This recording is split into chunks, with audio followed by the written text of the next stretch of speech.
Something different this morning. You know, and I debated on whether or not I would do a gear review on this, but I thought, what the heck? Somebody might be considering one of these, or somebody may come across one of these, or, this is one of those newer-ish receivers that you still might be able to find, like in a Goodwill or a Salvation Army or a thrift shop or garage sale, where somebody's not asking a crazy price for them. Because, and I'll talk about pricing here in a little bit, but this is one you still may be able to find at a decent price. But here we have a Kyocera R661, manufactured between 1985 and 87, 70 watts per channel, direct coupled FET, right? For the I think, I'll flash the little the one catalog entry I could find that talks about the MOSFETs that are in here in the driver stage.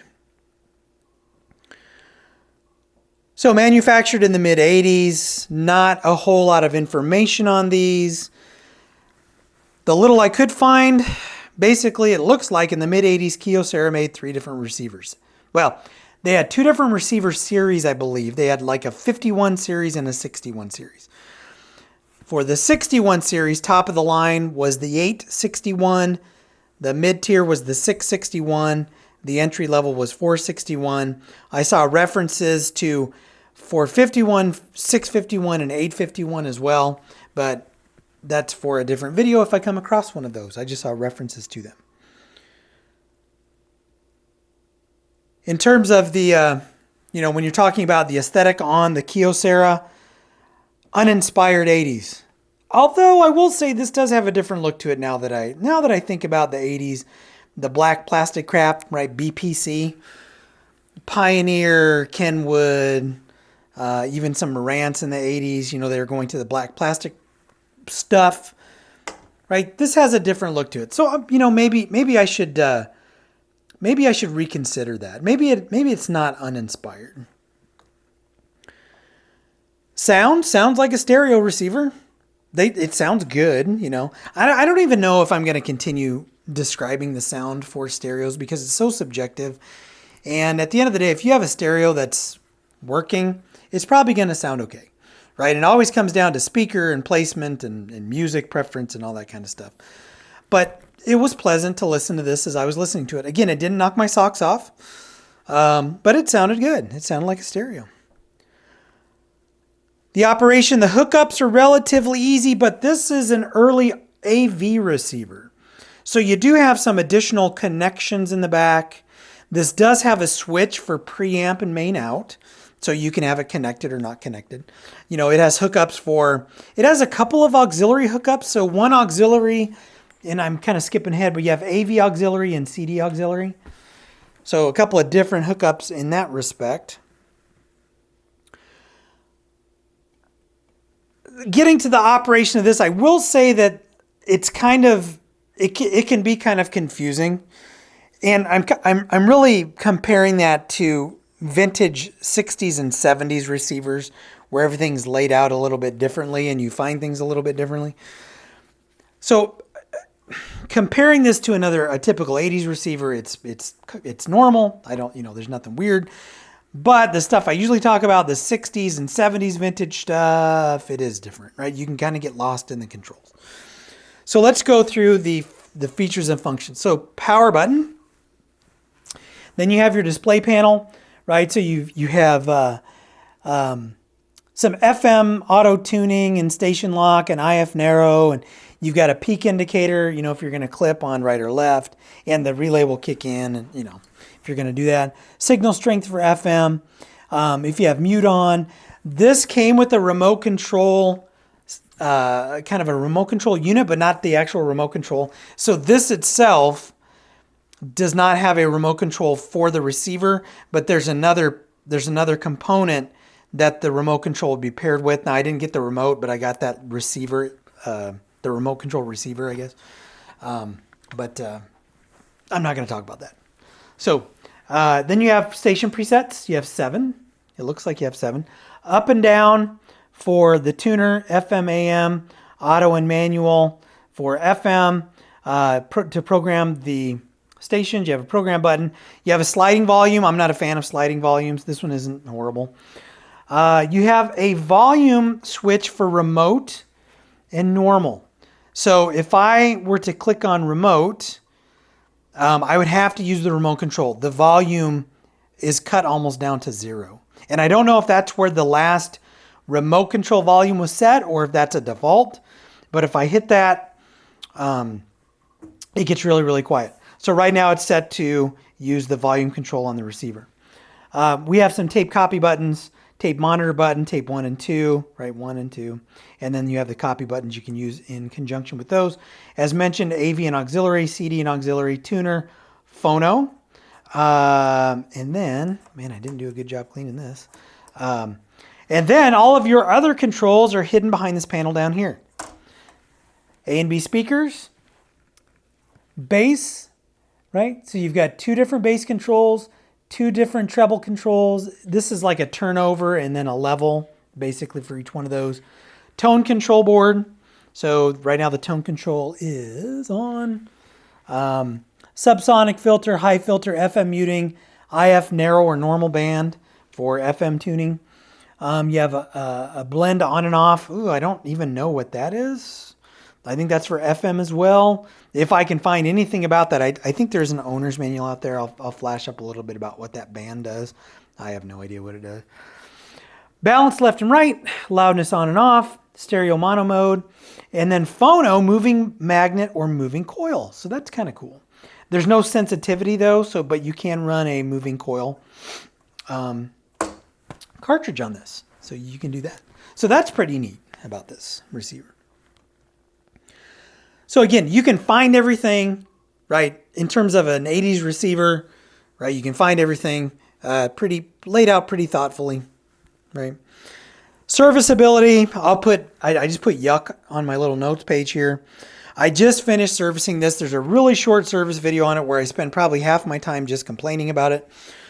But this was during that era where, you know, obsolescence was probably... repairability was not emphasized in design, and quality of manufacturing and quality of materials. And it was more than likely if something went belly up on a board, you just replace the board and not actually replace the component. And I don't want to steal any thunder from what I did on this, but it should have been a pretty easy repair, but it wasn't. And I talk about that in the repair video. And I think the repair video came out a couple of weeks before this one. So yuck, 80s tech. I don't work on 80s gear. This one was basically given to 402 Vinyl as a not working unit. So I thought I would just see, you know, if it was real easy to sort out, I would do it. And I would know in about 15, minutes what the issue was. And I did identify the issue really quickly. And comparatively speaking, I fixed it in under 30 minutes, which isn't bad. But again, it should have only taken me about 10 to fix it.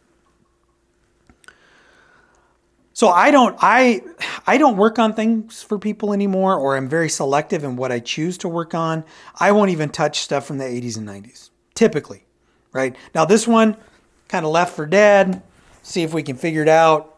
Sure, I'll look at this one and take a chance on it, see if I can figure out what's going on with it. Things to look for on this, have no idea. Operational status, I suppose. Cosmetic condition. I mean, I don't think you might lose that volume. You might lose some of these. I don't know. These probably pull off. So some of these could be missing. And you're probably not going to find replacements for those. So this is one of those completeness condition. Operational status, which is kind of everything.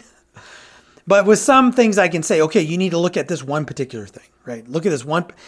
Pay close attention to this one thing or these two things. On this, I think it's just the generic. Does it look like it's in good shape? If it looks like it's in good shape and it works, and this is, you get it at the right price, then go ahead and try to buy it. So I guess I would just say the basics on this. Make sure it's complete, it's in good shape, and that it's working. Price on these. This is a $150 receiver. And the spread on this is not very wide in, as far as looking at the low end and the high end. So I just did a real quick price check this morning, and also going by, I think we've had one of these in the shop before. And again, I think we marked it probably 150 bucks. High end, pull one of these out of the box with the manuals. Somebody got it in the 80s and they stopped using it right away. 200 bucks, maybe a little bit more. But this would not be a $700, $800, $900 receiver. Not a 661. I don't even think an 861 would be that. So I'm saying $200 or more for one that's in near museum, condition, museum piece condition. One that's working like this, $150. I could see maybe $175. I can see maybe $125, right? But $150 for this receiver. And then one for parts, $50. Way less than $100. I was being kind of benevolent when I put $100 or under $100. If one of these is not working, I wouldn't give you 25 bucks for it. I might give you 20 and see if I can sort it out. And it has to be in pretty good shape. But if it's not working, chances are with, integrated circuits and computer chips and logic and the fragility of the boards, these boards are really fragile. The traces come off real easily. And that was part of my frustration working on this. I just don't know that it would be worth it. Right? This was at the perfect price, free. You can't beat that. Free was a good price. So this is a $150 receiver. When I take this to the shop today, after I get it cleaned up, I'm going to put $150 on it, and Mike's probably going to sell it for $125. Or I might put $175 and the owner will sell it for $150. Something like that. I don't know. But these don't command a great price. And whenever you're dealing with 80s, really from the early, especially the mid 80s and newer, unless it was hi-fi, unless it was like Macintosh or something like that, they're disposable, right? They're almost just disposable technology, which is unfortunate. But again, it's not in their best interest, to produce a product that you can repair. And hell, Kyocera, I didn't even know they made stereos until probably 2 years ago when I saw the first one. I'm like, what?